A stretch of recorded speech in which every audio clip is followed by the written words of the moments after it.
Your grandpa bought his first house for the price of a used Honda Civic. Today, you need 3 remote jobs and a lottery win just to buy his driveway. The math broke somewhere. What actually happened to the math? Did houses suddenly become 5 times better? No. They still have 4 walls and a leaky roof. So why did shelter become a luxury? Same roof, different world. The truth is uncomfortable. The housing market isn't just expensive. It has a structural glitch.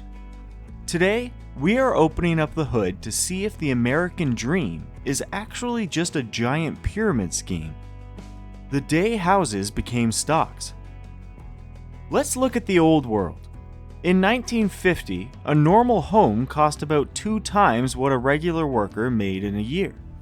If you made $5,000, the house was $10,000. Simple. The math made sense. Today, a house costs 7, 8, or even 10 times what a normal household earns in a year. The paycheck shrinks. The price tag swells. This is where the glitch starts. Houses used to be just shelter. They were a place to keep your socks dry and your family safe.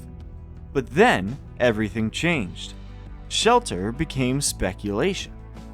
There's a name for this: financialization. It's a big word with a simple meaning. It's when we stop treating a thing as something useful and start treating it as a paper asset to flip for profit. Like a baseball card instead of a place to sleep. Homes became investment portfolios. The purpose shifted. A home was no longer about living. It was about betting. Think about that. If you buy a stock on Wall Street, you want the price to go up forever. That makes you rich. But a house is different. If a house price goes up forever, the next generation can't afford to live inside it. Your gain is their lockout.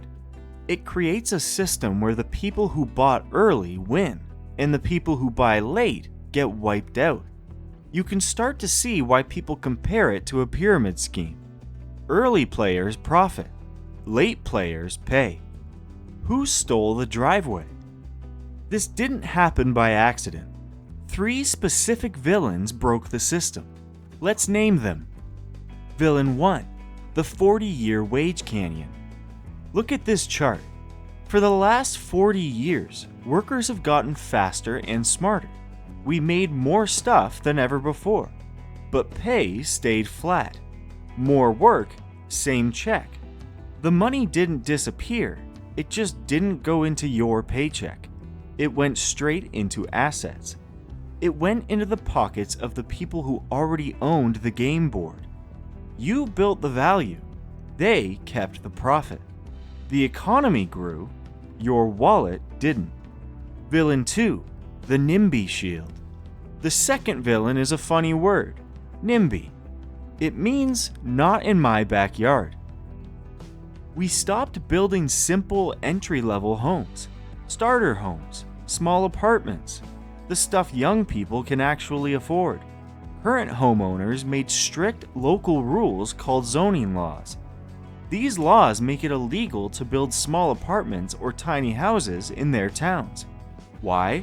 Because they want to keep their own home values high. They pulled the ladder up. This is called inventory suppression. When you choke the supply of new houses, prices naturally skyrocket. Fewer homes for sale means buyers fight over scraps. The bidding wars get ugly, and the people who already own a home watch their investment go up while everyone else gets locked out. Less supply, more demand, higher price. Simple math, cruel outcome. Villain 3, the corporate monopoly. You aren't just competing against other families anymore. You are fighting multi-billion-dollar companies. Your piggy bank versus their cash truck. Names you've probably heard: BlackRock, Vanguard, Invitation Homes. Giant investment funds that are buying up whole neighborhoods of single-family homes. They don't need a mortgage. They pay in cash. They don't want to live there. They want to turn those homes into permanent rentals. They want to make sure you never own anything, so you have to pay them rent forever. They're not buying homes. They're buying your future rent checks, locked from the inside. This brings us to the core of the pyramid. Why doesn't anyone fix it? It's because of something called the Golden Handcuffs. Rich on paper, trapped in place. Current homeowners love high prices. Why? Because their entire life savings is tied up in their walls. Their retirement account is their roof. Their safety net is their kitchen. If house prices crash tomorrow to help young buyers, millions of regular families would lose their wealth. The system handcuffed them too.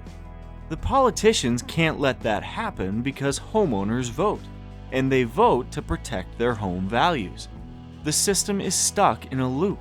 It requires new, younger buyers to jump into massive debt at the bottom just to support the wealth of the people at the top. If the bottom stops buying, the whole tower falls down. The pyramid demands fresh players. And here's the hardest truth. It's not a conspiracy of evil people. It's a trap built by normal people making rational choices. Your parents aren't villains. They're just holding on to the only wealth they have. The problem is the machine, not the individual. The Austria Alternative. Is it hopeless? Are we all trapped to be permanent renters in a broken system? Not necessarily. Look at Vienna, Austria. They fixed the glitch. A city that treats housing like a home, not a trade. In Vienna, the city government owns more than half of the housing. They built beautiful modern apartments.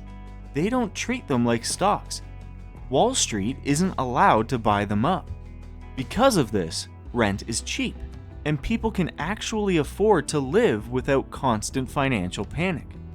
It proves that housing can be a shelter again, instead of just a game for rich investors. The glitch is fixable, just not here yet. Other places are trying too. Some cities are changing zoning laws to allow more small homes. Some are taxing empty investment properties. The fixes exist, they just require political will. And politics will only change when enough people understand the game they're playing. Escape the scheme.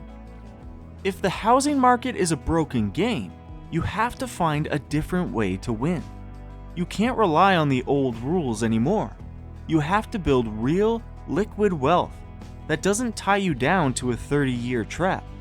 Don't be the last one holding the bag. Build your own ladder. If you want to see the exact math to build $2 million without needing to buy a giant mansion, watch our video, Only 1.8% of Americans have $2 million saved, and here's why. Or, if you want to learn how to clear out the hidden costs in your life and stop paying the clutter tax right now, check out 5 minimalist rules that will make you rich. Don't play a rigged game.